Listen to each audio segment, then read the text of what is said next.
Je vous représente donc ce fameux couloir de l'étrange.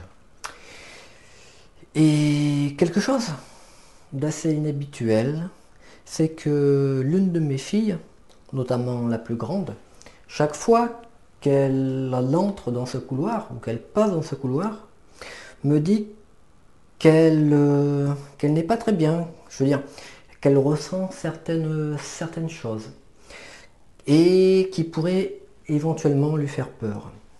Alors, que se passe-t-il vraiment dans ce couloir? Une affaire à suivre. Abigail, bonjour. Bonjour. Alors, quel âge avez-vous? Hein?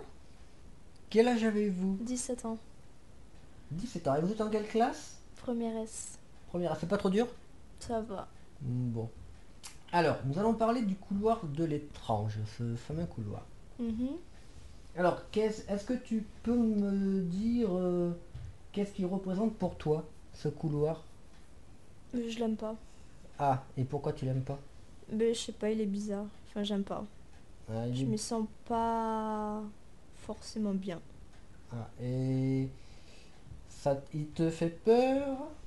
Ou c'est plutôt angoissant, inquiétant? Non, plutôt, ouais, angoissant, inquiétant. Tu as déjà vu des choses dans ce couloir ou pas? Non. Non. Et c'est depuis toujours? Ou simplement depuis une certaine période? Non, depuis toujours. Depuis toujours. Et à chaque fois que tu passes à l'intérieur, c'est angoissant. Ouais, j'aime pas. Enfin, tant qu'il n'y a pas toutes les lumières d'allumées, j'aime pas. D'accord. Même le jour. Ouais, Bon. Eh bien, merci. de rien. À bientôt. Au revoir. Au revoir.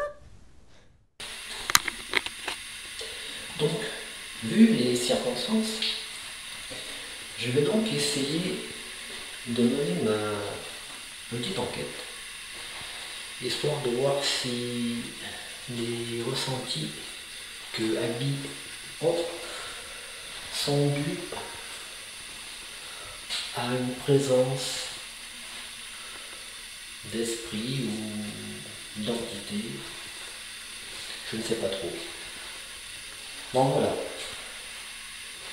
je vais faire cette petite enquête en espérant avoir un résultat positif. Une affaire à suivre. Donc pour mener cette petite enquête, alors je vais me munir d'un détecteur de champs électromagnétiques que j'ai bidouillé de manière à ce qu'il soit un petit peu plus réceptif que prévu, ainsi qu'un enregistreur audio numérique. Voilà.